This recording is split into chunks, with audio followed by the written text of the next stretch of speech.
പറഞ്ഞ പോലെ ഈ കരാർ റദ്ദാക്കുക എന്ന് പറയുന്നത് മോദി പ്രഖ്യാപിക്കുമ്പോൾ പോലും പലതരത്തിലുള്ള ഒരു ആക്ഷേപങ്ങൾ പല ഭാഗങ്ങളിൽ നിന്നുണ്ടായിരുന്നു. അല്ല, അത് മനുഷ്യത്വത്തിൻ്റെ പേര്. കാര്യം മനുഷ്യത്വം കാണിക്കേണ്ടത് മനുഷ്യത്വപരമായി പെരുമാറുന്ന ആളുകളോടാണ്. അത് എത്രമാത്രം പാകിസ്ഥാനെ ഹർട്ട് ചെയ്തു എന്നുള്ളതിൻ്റെ ഏറ്റവും വലിയ തെളിവാണ് ഈ നദീജല കരാറിൽ അത് പാലിച്ചില്ലെങ്കിൽ ഞങ്ങൾ അണുബോംബ് പ്രയോഗിക്കുമെന്ന് പറഞ്ഞാൽ അവരുടെ ആത്മാവിനേറ്റ ഏറ്റവും വലിയൊരു ആണിയാണ് നരേന്ദ്രമോദി എടുത്തത്. ഈ ഒരു കാര്യത്തിൽ നമ്മുടെ ജലവും ഉപയോഗിച്ചുകൊണ്ട് നമുക്കെതിരായിട്ട് ആക്രമണം നടത്തേണ്ട ആ രണ്ടു കാര്യം കൂടി ഒരുമിച്ച് പോകണ്ട എന്നുള്ള ശക്തമായ ഒരു നിലപാട്. അതുകൊണ്ടാണ് ഇന്ത്യയിലെ ഭൂരിപക്ഷം എല്ലാ ജനങ്ങളും ഇറസ്പെക്റ്റീവ് ഓഫ് പൊളിറ്റിക്സ് ഈ ഗവൺമെൻറ്റിൻ്റെ പിന്നിൽ അണിനിരക്കാൻ വന്നിട്ടുള്ളത്. കാശ്മീരിൽ ഒരു കാലത്ത് മാറി ചിന്തിച്ചിരുന്ന ആളുകൾ പോലും നരേന്ദ്രമോദിയിൽ വിശ്വാസമുണ്ട്. നമ്മുടെ ഇന്ത്യയിലെ ജനങ്ങളെ സംബന്ധിച്ചിടത്തോളം ഭരണകൂടത്തിൽ വിശ്വാസമുണ്ട്.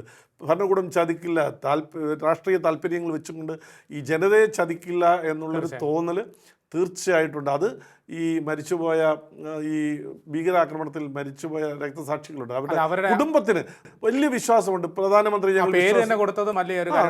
സിന്ദൂർ എന്ന് പറഞ്ഞ ഒരു അതിൽ വളരെ അർത്ഥവർത്തായ ഒരു കാര്യമാണ്. ഇത് മാച്ച് കളഞ്ഞതിന് ശേഷം ഈ ഭയം കൊണ്ട് കരഞ്ഞുകൊണ്ട് പറഞ്ഞ് നിങ്ങൾ മോഡിയോട് ചെന്ന് പറയുക എന്ന് പറഞ്ഞു. മോഡിയോട് ചെന്ന് പറയുക എന്ന് പറഞ്ഞാൽ മോഡി എന്ന വ്യക്തിയോടല്ല, ഇന്ത്യ ഗവൺമെൻറ്റിനോട് പറയുക എന്നുള്ളതാണ്. അങ്ങനെ പറയിച്ചവനെയും അതിന് നേതൃത്വം കൊടുത്തതിനോട് കണക്ക് തീർക്കാൻ കഴിഞ്ഞു എന്നുള്ളതാണ്. ഈ യുദ്ധത്തെ സംബന്ധിച്ച്, ഈ ഇൻസിഡൻറ്റിനെ സംബന്ധിച്ചിടത്തോളം, യുദ്ധത്തിനെ സംബന്ധിച്ചിടത്തോളം ഇന്ത്യയുടെ ഉദ്ദേശം ഉണ്ടായിരുന്നു പ്രധാനമന്ത്രി പറഞ്ഞതുപോലെ ഇതിൻ്റെ പിന്നിൽ പ്രവർത്തിച്ചവനെ പിന്തുടർന്ന് ചെന്ന് ആക്രമിക്കുക എന്നുള്ളത്. അത് ആദ്യം തന്നെ 9 കേന്ദ്രങ്ങളിൽ ആക്രമിച്ചതോടുകൂടി നമ്മൾ ആ വിജയത്തിലേക്ക് എത്തി.